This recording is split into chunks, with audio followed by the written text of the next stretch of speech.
Welcome to the West Wing Week, your guide to everything that's happening at 1600 Pennsylvania Avenue. This week, President Obama focused on innovation and his plan for winning the future by out-innovating, out-educating, and out-building the rest of the world, with events in State College, Pennsylvania and around Washington, D.C. That's January 28th through February 3rd, or Enter the Hub. We've demonstrated a $25 million fuel savings. On a snowy Friday morning, January 28th, the President addressed the Families USA Health Conference about the advances his administration has brought to the nation's health care through the Affordable Care Act, a crucial cornerstone to America's future. I am not willing to just refight the battles of the last 2 years. I'm not open to efforts that will take this law apart without considering the lives and the livelihoods that hang in the balance. Hi, Trudy. Yes. Come on in. Thank you, sir. Some innovations are the results of old-fashioned good ideas rather than cutting-edge technology. Trudy Givens from Portage, Wisconsin, for example, figured out that putting the Federal Register online and mailing it only to folks who asked could save the federal government millions of dollars. You know, your mom, she just has common sense, which sometimes is short supply. Common sense isn't always that common. For her idea, Trudy won this year's SAVE Award, given for ideas that save the federal government money. On Monday, January 31st, the White House hosted Startup America, a national campaign to help America innovate and compete by promoting high-growth entrepreneurship across the country. What is your idea? Well, I started a business when I was 14, so I do custom-made clothing. Several cabinet members, including Small Business Administrator Karen Mills, spoke at the event.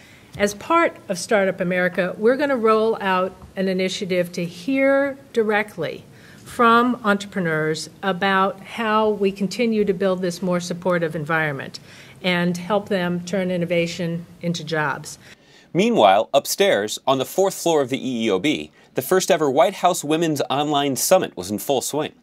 The President dropped by to join the discussion about the innovative ways these bloggers and online entrepreneurs reach their audience on issues like the economy, women-owned businesses, and workplace flexibility. If we get this right, then hopefully we're going to start seeing an environment in which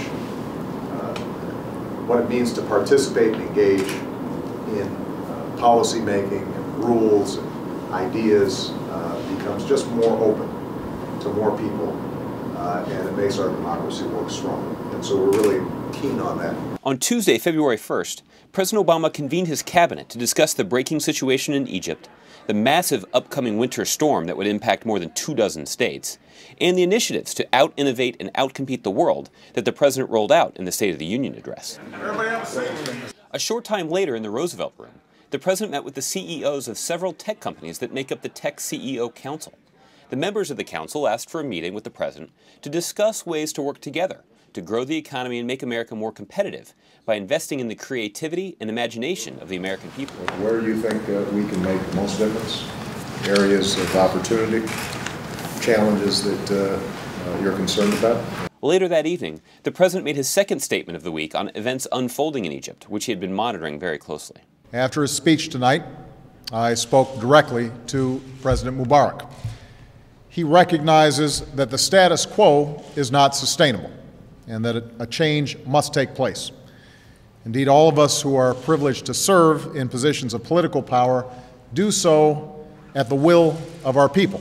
On Thursday, February 3rd, President Obama was joined by Energy Secretary Stephen Chu on a trip to State College, Pennsylvania.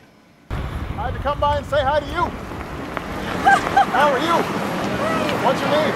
The Department of Energy has launched energy innovation hubs across the nation as part of the administration's new investments in research and development, like this one at Penn State University.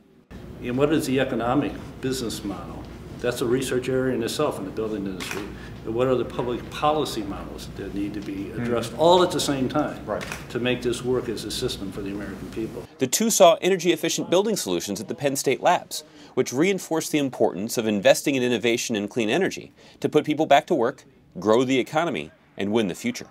We're telling scientists and we're telling engineers all across the country that if they assemble teams of the best minds in their fields and focus on tackling the biggest obstacles to clean, abundant, and affordable energy, then we're going to get behind their work. We as a country will invest in them. We'll get them all in one place, and will support their research. We call these places energy innovation hubs. To find out more information on any of these topics or to see complete videos of these events, go to whitehouse.gov. And thanks again for checking out your West Wing Week. Am I correct in understanding that I've got more Packers fans here today that are giving me a hard time? I've been surrounded by them for the last couple of days, everywhere I go. Yes, sir. So what part of